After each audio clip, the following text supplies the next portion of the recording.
So, rough couple days. I got a lot done, but I also had a major setback.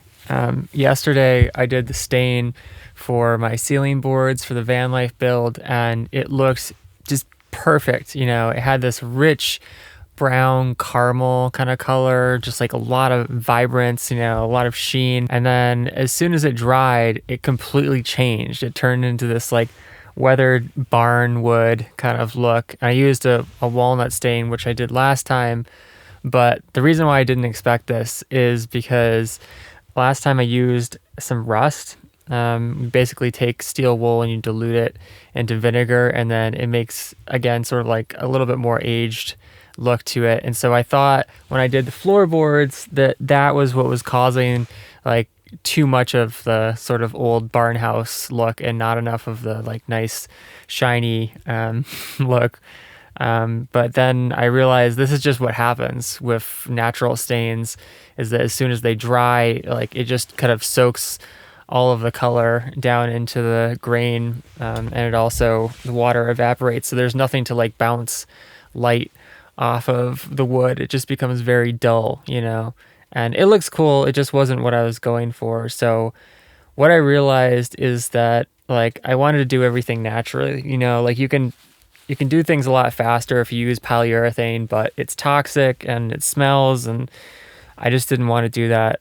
I made an agreement with myself when I started doing this van that I was going to do everything that I could do naturally. I didn't want anything toxic in the van that I couldn't help.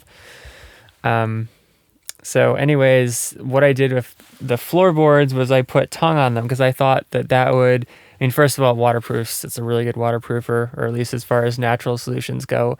But I thought that it was going to make it shiny, and it did, again, like when it was wet. But then once it dried, it just went back to looking like aged barnwood again. And so I could just kind of like gave up on it. But I realized what I did wrong is that I just didn't put enough coats on, because I was putting it on pine, and pine is incredibly absorbent. It just sucks all of the moisture down into the grain, where it's not helpful if you're trying to get a little bit of a, satin look. So instead of having to do 3 coats of pine, I'm now going to have to do probably anywhere from 6 to 8 coats of tongue on the ceiling boards to get them to look nice. I tried doing a few layers and it looks really good. It does bring back the vibrance and the saturation, the color. But the thing is that, like most natural finishes, it takes tongue a really long time to dry. It can take, in the summer, it was taking like 3 days to dry between coats. And so I just realized, like, fuck, it's like I thought I was going to be able to get the whole thing done. Like my original plan was just to put some hard wax over top of the stain. I thought that would make it shiny, but it doesn't. You need like layers of tongue oil to create that reflective surface, and then you can add some wax, the beeswax and whatnot, over top of that to get a little extra shine, but it's not going to bring back the vibrance. That's like the point of the finish. So I don't know, man. I thought like, because I'm like out of money again. I just paid my van loan and my insurance, and again, my bank account is down to like $10. So I'm just eating like old vegan food that I had stored up, like dried lentils. I bought like bulk containers of like sprouting lentils, so I've just been doing that again. And fortunately I have some eggs left, and I have some ground beef left, and that's like all of my food supply. It feels like it literally is like a actual post-apocalyptic wasteland experience. I feel like, especially at night when I can't see anything out there, it's just like me in the van, and the van is messy right now, so I guess that's how I'm like preventing myself from just completely having a mental breakdown, is just like just pretending that it's like fantasy, doing what I did when I was a little kid, and just pretending it's all like some kind of sci-fi adventure. I don't know. I have every once in a while I just get like $50 trickling in from some of the smaller barefoot brands, Wildling or whoever, and that's like keeping me alive. But you never know when it's coming, and it's hard because like you just like you're sitting around and like you need to buy food, but you don't know when you're gonna get paid the next time. I have Hopefully I have money coming from Vivo Barefoot too, but again, it's just like that's the worst because I actually do know how much I'm going to get paid. Like I have $1,000 sitting in escrow from Vivo Barefoot, but God knows when they're going to pay me. They paid me like 2 weeks ago, so sometimes it's like a week in between payments. Sometimes it's 2 weeks. Sometimes it's a month. Sometimes it's 2 months. I think 2 months was the longest. Maybe 2.5 months. But it's just complete random. It's really frustrating. Like at least with YouTube, I get paid consistently on the 21st every month, which is huge because that's always right before my van loan.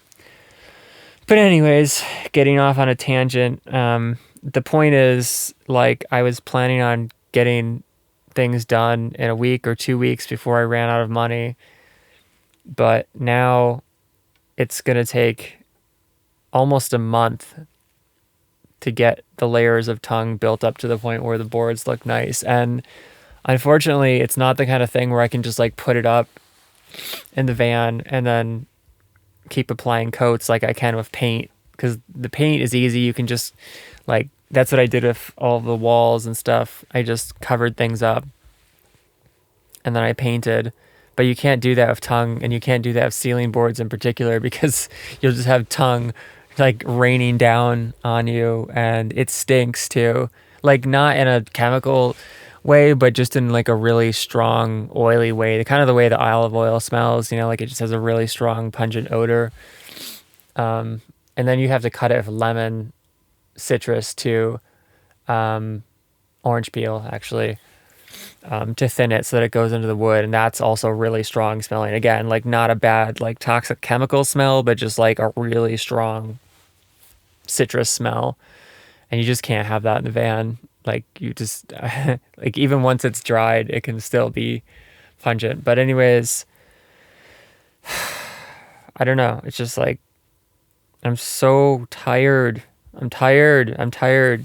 This Vanville has been going on for 2 years, and it just feels like getting to the point of being able to just like chill and enjoy it is like always around the corner, always around the corner. It's like you go around the corner and then there's another corner and another corner and another corner. And it's not like one of those perfectionism things where I keep adding things that I need. Like all along, it's been very clear on what I need. Like I needed to get the desk set up so that I could film my shoe shots and whatnot. And I got that set up. I needed the walls, obviously, so that it's not just exposed wall. I need the bookcase so that there's a nice backdrop for the videos, and then the ceiling and the cubbies so I have some place to put my stuff and get it off the floor, so it's like it's very clear. It's just anytime you do any kind of DIY project like this, whether it's building a tiny house or a van, there are just so many things that are unexpected, and it's really frustrating because it just feels like you're in the desert with this mirage, and it just keeps going and going and going, and you can't get to the point where you can just like relax and enjoy the things that you've been working so hard for. But what I'm gonna have to do is just like it has to be warm in order for the tongue to dry. So I mean, it would be ideal if I could do it in the van because I have a stove here, and that would really like keep things warm and dry, and it'd probably accelerate the process. But like I said, I can't have that in the van. So I can't do it in my dad's garage either, because it's too cold now. It's the winter. This is the last thing on earth that I wanted to have to be doing, is like working out in the freezing cold. It's like my hands are borderline getting frostbite. It's like just above freezing right now. It's really brutal. So the only option left is his basement. He has the furnace down there, and it is actually pretty warm. And I didn't suggest it because I didn't even think of that as an option. But also I feel really bad because I have no, I have no workshop. So I just have to like share my dad's space. Fortunately, he has another part of the basement to work in, and I've been working in the garage, so we've been mostly staying out of each other's way. Um, but it's there's nothing else to do. I can't do it at my mom's house because she doesn't want me having the wood stove there, so I can't stay there, and she doesn't want the wood, in doing staining and stuff, or finishing in her basement anyway, so I can't do that. And so my dad's basement is the only place left to do it.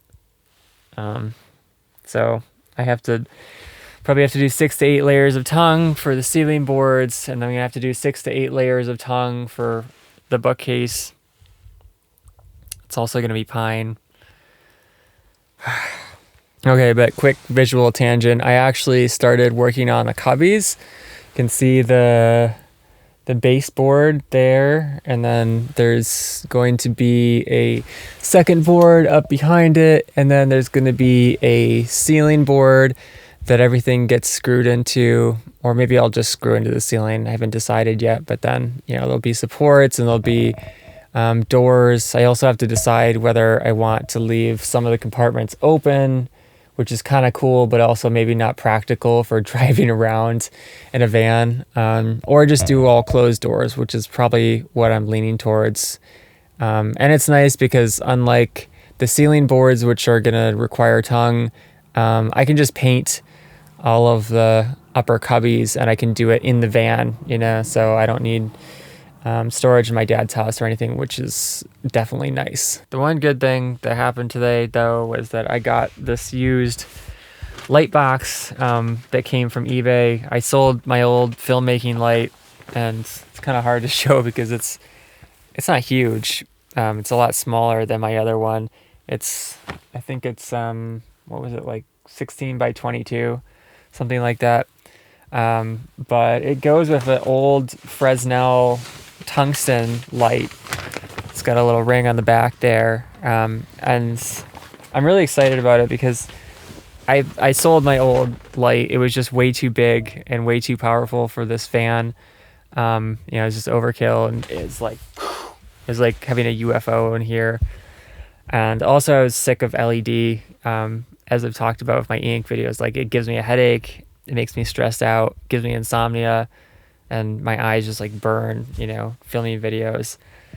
So I used the money from the selling my old studio light that I've been using for the past few years to get an old Fresnel light from B&H. It was like a really good deal. They're normally like $300 new, and it was like $95. The condition wasn't super great. It was all scratched up and everything, but it seemed to work fine.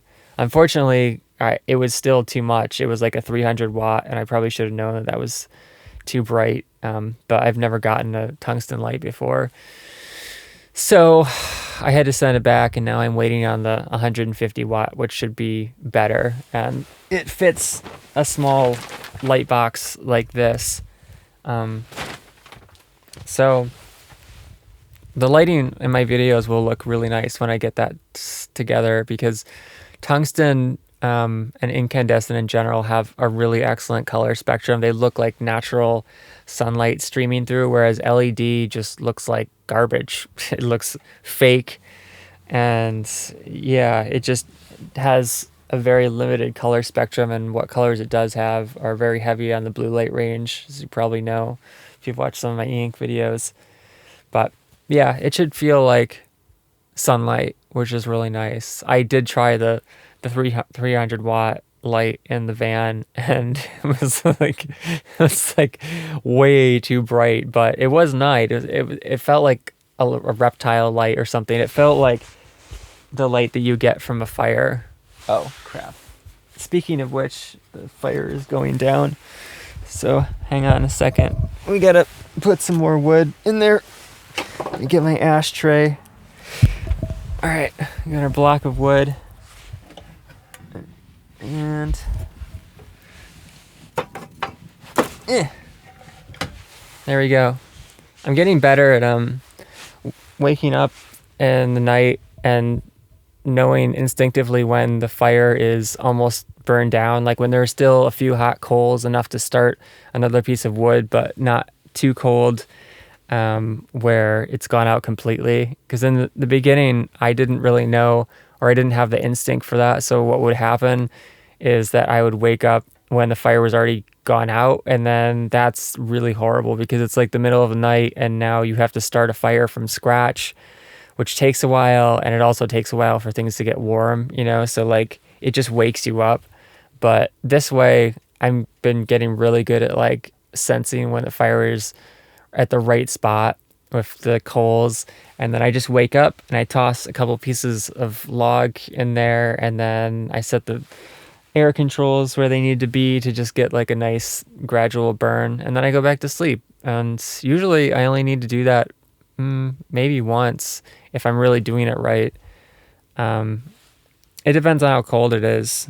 And also, like I talked about, the bookcase is going to be more insulation for the van because the front and the back are the two coldest places right now. I have a window cover, which you can see behind me with some wool insulation. So that's helping with the cargo window. But yeah, there's definitely cold air coming from the back too. And eventually it'll help to have some storage space in there that kind of like cuts off the cold air coming from like the bottom of the back doors.